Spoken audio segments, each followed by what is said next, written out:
Hello and welcome to the 7th edition of Project Nata. In this video we're going to take a look at the reasons behind why David Icke was banned from YouTube. His YouTube video, the interview he did with London Real, was taken down just after it went live. 65,000 viewers at the time. Joining me this evening will be Martin Costello from the Yellow Vest UK, and we're going to take a look at this in a bit more detail. But before we do, we're just going to take a look at this government press conference that took place last week. After this press conference took place, literally 1 week later, bang, David Icke was taken down. Let's have a look at this. On the point about the 5G masts, thank you again for mentioning it. The stories somehow got about that they play a role in the spread of the disease. That's just nonsense. Dangerous nonsense as well. And I'm hand over to Steve to say a little bit more about the vital importance of knocking down this rubbish. Yes. So the 5G story is complete and utter rubbish. It's nonsense. It's the worst kind of fake news. The reality is that the mobile phone networks are absolutely critical to all of us, particularly in a time when we are asking people to stay at home and to not see relatives and friends. But in particular, those are also the phone networks that are used by our emergency services and our health workers. And I'm absolutely outraged, absolutely disgusted that people would be taking action against the very infrastructure that we need to respond to this health emergency. It is absolute and utter rubbish, and I can't condemn it in stronger terms than that. What do you make of that? A week later, David Icke gets banned. His video gets taken down from YouTube. Very, very strange, wasn't it? I thought initially it was quite strange how the government brought all this up really before it wasn't really spoke of, but to actually get the chief medical advisor of the NHS on there to try and disprove it was quite astonishing, I thought. The most amazing bit, of course, he was saying it's the worst fake news he's ever seen. But clearly hasn't watched things like the BBC or CNN, so he should get out a bit more often, I think. Yeah. Well, also, I mean, the comment he said, the reality is that we need mobile phone networks. They're critical. Well, of course, no one's disputing that. What they were discussing was 5G, and what's the reason? Why are we seeing all these videos of people seeing 5G masts put up in their street when everything's supposed to be on lockdown? The only people that are supposed to be out working are the essential workers. I don't think 5G masts are essential right now. Do you, Martin? Well, absolutely not. I don't see why it's so critical to be sticking these up left, right, and centre. And we've heard about attacks from them lately. I mean, that's pretty odd too. Probably some of these people have heard something, maybe. But you have to ask though, with the infrastructure we got in place, surely that's good enough as it is. You know, what more could they need than 4G? It does everything. It streams the football down the pub, for goodness sake. What is the urgency of this? And that's the thing that rings alarm bells with me. Bringing that NHS guy on really, for me, has probably opened up more questions than it's answered, really. Yeah, it's definitely done them more harm than good, for sure. I mean, if you brought on a scientist, that dealt with like radio frequencies or whatever, then, hey ho, but someone to do from a medical profession, talking about radio frequencies, yeah, not good. So basically, 1 week after this press conference took place, David Icke goes to do an interview with London Real. Turns up, does this video live. The video goes ahead. It's broadcasted live. They've got over 65,000 viewers at a time. And when the video comes to publishing, bang, it's shut down. And reasons why are unknown. London Real posted a screenshot showing that the video had been removed. I'll pop that up there so the viewers can see that. And there was no contact between YouTube and London Real. The BBC article. Now this is classic. You've read this BBC article, so wow, the BBC mentioned it. What do you make of this?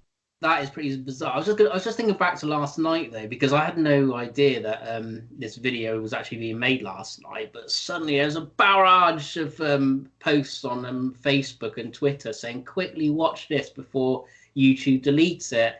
Clicked on the link, obviously too late. It'd been taken back down by then. And I think looking at that BBC article is one thing, but I think that the biggest thing we've got to be concerned about here is the attack on our freedom of speech. You know, it doesn't matter if you think this guy's speaking a load of crap or whatever. You know, he should still be allowed to say it. And we looked at that BBC article, and they used in things like conspiracy theory. But who are they to decide what a conspiracy theory is? You know. I know from personal experience they use this for me because I had a radio interview with them, and I mentioned this was in a time when they were trying to overturn Brexit, those dark 3 years. I was told when Blair was out in Brussels getting involved with it all, and I reported this obviously on my live broadcast, and then they're bringing up the term conspiracy theory again, but it's not a conspiracy theory, it's a fact. You know, and I genuinely believe that it's what their reporters are trained to use. You know, why not just call it a theory? But who are they to decide what a conspiracy theory is anyway? They did nothing in that article to disprove anything. They just, it seemed to really hit a nerve with them. And again, it just seemed to ask more questions than it seemed to answer, in the way they were desperately trying to disprove it. And they were saying things in the article like the link that, you know, that they falsely claimed there is a link between 5G and health crisis. But I mean, they haven't proved that that's false. So how can they just say these things, you know?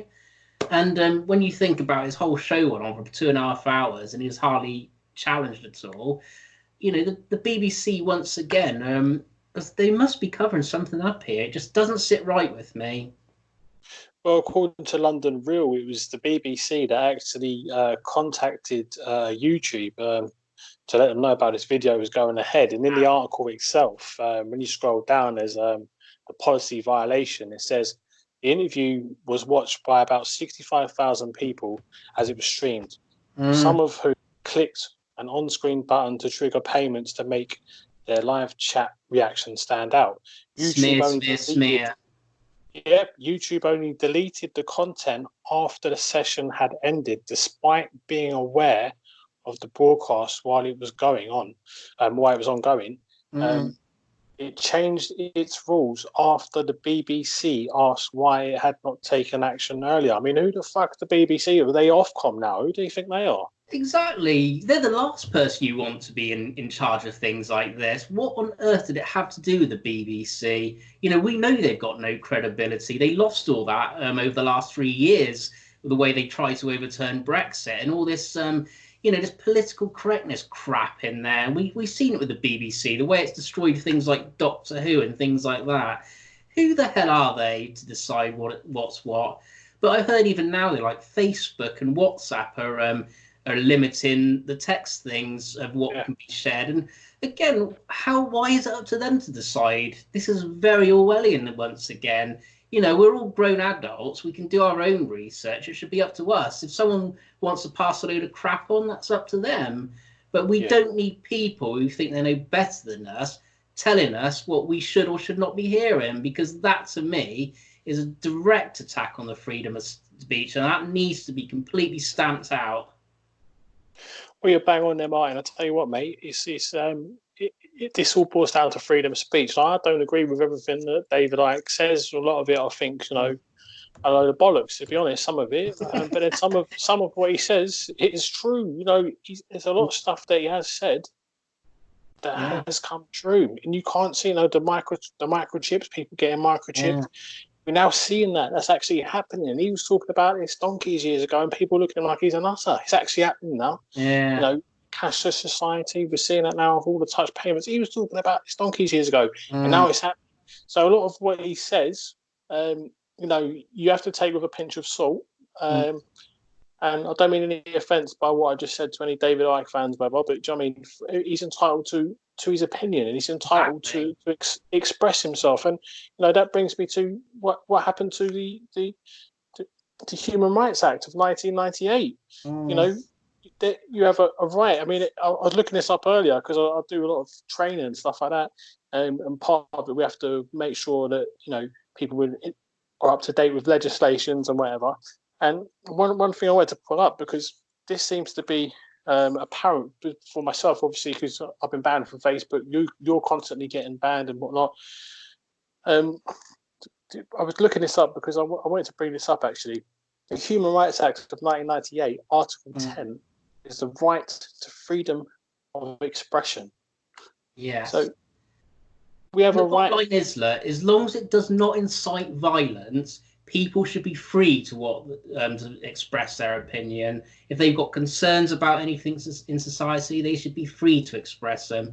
Because, if you cut off a man's tongue, it does not prove him to be a liar, but it only proves that you are fearful of what he might say. And this is a prime example of it. It's the way, he who cannot be named, the BBC went after him like anything, didn't they? They got their tails caught between their legs. But again, though, we're seeing exactly the same thing going on a different platform. Yeah. And it's, his whole, basically his whole theory within these interviews, like on 5G, etc., he's basically saying that he thinks that 5G is a frequency that's used by the military as a weapon. Could well be right. It could well be right, and we know that there are problems with, radio frequencies. We know that it can affect people. We know that much is true. There was an article sent to me earlier by somebody of I'll get this up. It's a cell phone tower. It was in America somewhere, and I'll pop this up on the screen. I'll leave the link below the video. But it says here, a cell tower shut down at an elementary school after 8 kids were diagnosed with cancer in a mysterious cluster. Now, it goes on to say that these eight children developed different types of cancer, brain cancer, liver, etc. But the radio frequency that was being emitted was supposedly 100 times lower than what was the federal law required. A private investigator found that they were actually higher. So it does show that it can cause damage, because there's a federal law in America saying that the frequency can't be higher. So on that but point, we know radiation does cause cancer, and they use it to treat cancers. So it's totally plausible. And if they're talking about these 5G towers emitting off massive waves of radiation, then it's not unthinkable to think that there could be a serious health issue involved here, and it hasn't been looked at. So if anything, what David Icke saying, may or may not be true, but there's certainly some issues there that are definitely being swept under the carpet. And once again, we're seeing things like the BBC being complicit in that. Yeah, I mean the BBC, they're top of the game when it comes to disinformation. It's the BBC. All right, they might not lie, but they misinform you. The article, I'll pop them up on the screen now, but we had this conversation before about a terrorist attack that took place in South London, and the Daily Mail reported it as a terrorist attack, about how many people been stabbed with a knife, and then the BBC placed it up as incident, man killed. If you went off the 2 headlines, you wouldn't be able to, because of the disinformation. The BBC are outrageous. Well, it's what the Germans suffered from in World War II. I bring this up often, but Joseph Goebbels was the master of propaganda, and I think the BBC have learned a lot from the power of the media, because it's a massive weapon if you can control the minds of the masses. And people used to trust the BBC. My poor old grandma probably still believes every word they say. But, they probably are technically right. But when they're only showing parts of the story, that's when people make their own assumptions up. And that's where, and they get people to think that the way they want to think. And that's where the problem arises. All we want is the facts. We're adults. We can make our own decisions. Just show us the facts. And thankfully, we've got people like David Icke given an alternative opinion. That's all he's done, an alternative opinion, and there is no reason why he should not be able to express that. Well, that's okay. I mean, what you just said there just reminded me of a quote from Jim Morrison, the American singer, and he said, "Whoever controls the media controls the mind." It's pretty much bang on. It rings true with what you were saying about the, with the Nazis as well. I don't know if you remember, there was an old poem that said, "First they came for the trade unionists. I didn't speak out because I wasn't one. Then they came for the Jews, and I didn't speak out because I wasn't a Jew. And then they came for me, and there was no one left to speak out." And this seems to be happening. People, it's a domino effect. People have been taken out one by one, silence and silence and silence and silence. And then boom, as soon there will be no one left to be able to speak out. You won't be able to say anything. No, exactly. So let them express their opinion, and then we'll make our own minds up, but don't cut their tongues off. I mean, the thing is as well, what runs for me, I get a lot of videos sent. I don't know about you, but I get a lot of videos sent to me, like on WhatsApp and stuff like that from pals. And they're forwarding me videos, Martin, of like dead birds falling from the sky. Video saying this is now happening. This 5G mast has been put in, and now these dead birds are on the floor. You know, see one the other day of like a load of dead ducks laying there, and half a dead tree. So there's a tree. I'll see if I can get an image for this. There's a tree, and it's dead on one side, completely dead wood, all on one side, and there's a 5G mast across the road on that side of the tree. And the other half of the tree is blooming. There's green everywhere, and it looks fine. So when you see stuff like that, it does make you think. And I'm not saying, like I said, I'm not saying David Icke's right. I'm not saying David Icke's wrong. But you're entitled to express your opinion, and it's shameful that it's been taken down. I think the thing that really concerns me is he hit a nerve. He definitely hit a nerve, and he was obviously. As they say, if you're not getting flack, then you're not over the target. So he must have been saying something right there, I'd imagine, to get that kind of reaction. Well, yeah, it's become politically unacceptable, hasn't it, to talk about 5G? Like you mentioned a minute ago, all the social media networks now are all clamping down on any posts to do with 5G conspiracies. So yeah, I mean, you definitely hit a nerve because you can't even speak about it. And censorship, if it's a threat to national security, Martin, you could understand, like we see now, okay, there are some criminal damage instances where mobile phone masts have been vandalised. There's been quite a few burnt down across the country. We've seen in England, Northern Ireland, and whatnot. But I think it's a bit much, mate. And the thing is, you have to ask, though, what is so amazing about 5G that we all so desperately need it? They're willing to risk their staff catching COVID, and they want them out there putting these towers up, fast and everything. What is so amazing about this? I don't understand it. Because, I mean, I can tell you now, I have no problems with live streaming or anything. I was out earlier having a Skype call, walking around the park on my daily exercise. No problems whatsoever. So what on earth is it that's so amazing about 5G that we so desperately need it?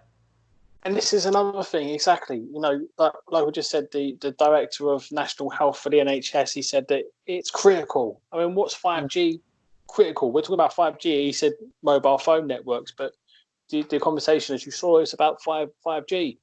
So what is critical about 5G? Why are we seeing all these mobile phone 5G masts all being put up on the streets? Why there's no one out? We've all been quarantined, all been on lockdown. On Wi-Fi. Why we're hiding in our homes. They're putting up these masks on every street everywhere. That's just throwing more fuel to the fire to this 5G conspiracy. Exactly. And the mobile networks is probably under-resourced at the moment when you think about everyone's at home on their Wi-Fi. They're not using their mobile data. But for some unknown reason, we desperately need it. Very bizarre. Yeah. Well, I don't know too much about 5G. I don't particularly want to know too much about it, but I think I'm going to start looking into a bit more about it, trying to understand a little bit more. Like I said, David Icke's theory is that it's a military free.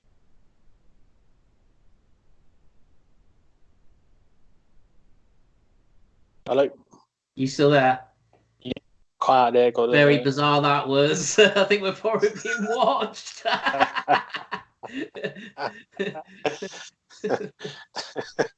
never happened before. Very bizarre. Well, if one of us comes down ill, yeah. Yeah, that was quite weird. Anyway, but just I think we'll leave it there. Yeah. We're going to get cut off in a minute, I know it. And It's important to have freedom of speech. Freedom of speech is the cornerstone of our democracy, and if you take freedom of speech away, then we just become a dictatorship. We might as well be living in China, right? exactly. Simple as that. Whether you agree with David Icke or you don't, he's entitled to express his opinion. Martin, thanks very much for your time again. We could just keep this short and sweet, and just roll out from there, right? We'll go out for that don't pint soon. Don't worry about that. That was just MI5 logging in. They were just joining us. Take care, mate. Don't forget to hit the like and subscribe button. Following this video is going to be a message from David Icke, so I'll bang that on the end and you can listen to what he has to say. Thanks again. Take care, Martin. Take care. Hello, everybody. You may or may not know, but I did a live interview with London Real last night, and it got fantastic numbers of people to watch it. It was, I'm told, the second most watched live stream in the world yesterday. And within next to no time after it finished, YouTube deleted it. Now, my last interview with London Real about this coronavirus so far got 5 million hits, and this one could well have doubled that given the interest. But it's being taken down by YouTube, and that says something. It says that these massive corporations are so terrified of the truth that they are trying to stop people seeing that they will delete a video of one guy when they are giving the public globally the official narrative 24/7 from all directions. So we have a video of that interview at davidicke.com, and it is absolutely explosive. And when you watch it, you'll see why YouTube deleted it. So to get it out to as many people as possible, which is absolutely vital, I'm asking people, they watch the video at davidicke.com and then share it with everyone they possibly can, everywhere in the world. Because people say, okay, well, what can I do? What can I do to make a difference? Well, there is a phenomenal global difference to be made here if this information can get out, this video can get out to vast numbers of people. So if everyone just shares it with as many people as they know, urge them to share the video with everyone they know, and so on and so on and so on.